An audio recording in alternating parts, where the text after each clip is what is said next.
ये कहानी है प्रतापगढ़ गांव की। डॉक्टर आर्यन का एक प्राइवेट क्लिनिक था। उस क्लिनिक में शालिनी नाम की नर्स काम करती थी। आर्यन और शालिनी एक दूसरे से बहुत प्यार करते थे, लेकिन आर्यन पहले से ही शादीशुदा था। उसकी पत्नी का नाम था मीनाक्षी, जो गांव में पली बड़ी थी। दहेज के लालच में आकर आर्यन ने मीनाक्षी से शादी तो कर ली थी, लेकिन वो मीनाक्षी को बिल्कुल भी पसंद नहीं करता था। वो अक्सर शराब के नशे में मीनाक्षी को मारता पीटता था, लेकिन मीनाक्षी को यकीन था कि एक न एक दिन आर्यन उसे जरूर अपना लेगा। इसलिए मीनाक्षी आर्यन के हर जुल्म को सहती थी। आर्यन के माता पिता को भी मीनाक्षी की बेबसी देखकर बहुत दुख होता था, लेकिन वो करते भी क्या, क्योंकि आर्यन अपनी मर्जी का मालिक था। एक रात तेज बारिश हो रही थी। रात के 12 बज चुके थे, लेकिन आर्यन घर नहीं लौटा था। उसके माँ बाबूजी उसकी चिंता करने लगे। हे भगवान, इतनी रात हो गई लेकिन आर्यन अभी तक घर नहीं लौटा। लगता है बारिश में फंस गया होगा। मैं जरा देख कर आता हूँ। रुकिए बाबूजी, आपकी तबीयत ठीक नहीं है, आप आराम कीजिए, मैं उन्हें ले आती हूँ। लेकिन बिटिया, आर्यन का क्लिनिक तो बहुत दूर है, तुम कैसे जाओगी? माँ, आप फिक्र ना कीजिए, वहाँ पहुँचने का एक छोटा सा रास्ता है, मैं वहाँ से चली जाऊंगी। नहीं बेटी, भूल कर भी उस रास्ते से मत गुजरना। उस रास्ते में भूत पिशाचों का डेरा है।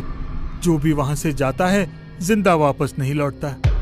बाबूजी, ये सब तो अंधविश्वास की बातें हैं, मैं इन बातों में नहीं मानती। आप चिंता मत कीजिए बाबूजी, बस यूं गई और यूं आई। ये कहकर मीनाक्षी छाता लेकर आर्यन के क्लिनिक की तरफ निकल गई। तेज बारिश और आंधी के बीच से निकलती हुई मीनाक्षी अपने रास्ते बढ़ रही थी कि तभी उसने देखा कि उससे थोड़ी दूर आंधी तूफान के बीच काला कोट पहने कोई आदमी खड़ा है। अंधेरे के कारण उसका चेहरा साफ नहीं दिख रहा था, पर उसे देखकर मीनाक्षी एक पल के लिए सहम गई। आखिर ये कौन है जो इतनी तूफान में भी एक ही जगह पर खड़ा हुआ है? मीनाक्षी के मन में सवाल उठा, पर मीनाक्षी को तो बस आर्यन तक पहुंचना था, इसलिए वो आगे बढ़ने लगी। वो अनजान आदमी सड़कों के बीचों बीच खड़ा था, इसलिए मीनाक्षी सड़क के किनारे से चलकर जाने लगी। जब मीनाक्षी उस आदमी से थोड़ी दूर निकल आई तो उसकी जान में जान आ गई, लेकिन मीनाक्षी के मन में अभी भी डर था कि कहीं वो उसका पीछा न करने लगे, इसलिए वो उसे देखने के लिए पीछे मुड़ी। तभी उसने देखा कि उस आदमी के हाथ में एक धारदार तलवार है। मीनाक्षी उसे देख बहुत डर गई।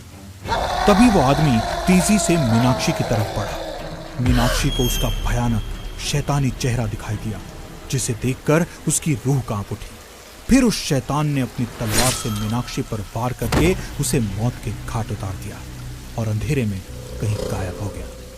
अगली सुबह जब आर्यन और उसके माता पिता को मीनाक्षी की बुरी तरह कटी हुई लाश मिली तो उन्हें बहुत गहरा सदमा लगा।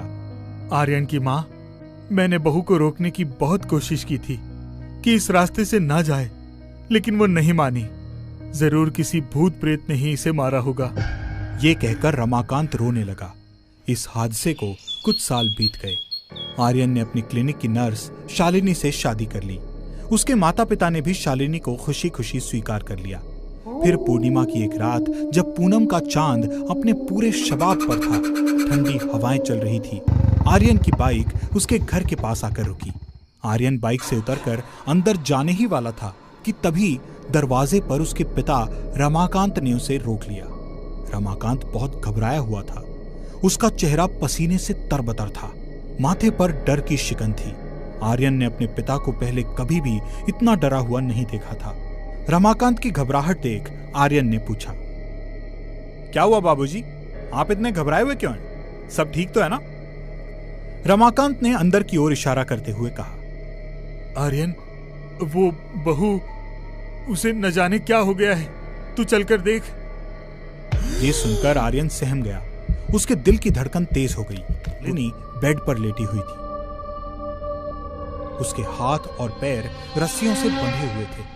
उसके चेहरे पर गहरे घाव थे, जिस पर से खून टपक कर बिस्तर पर गिर रहा था, लेकिन इतने दर्द के बावजूद भी वो टस से मस नहीं हो रही थी और लगातार ऊपर की ओर ही देखे जा रही थी। क्या हो गया था शालिनी को? मीनाक्षी को किसने मारा था? जानने के लिए देखिए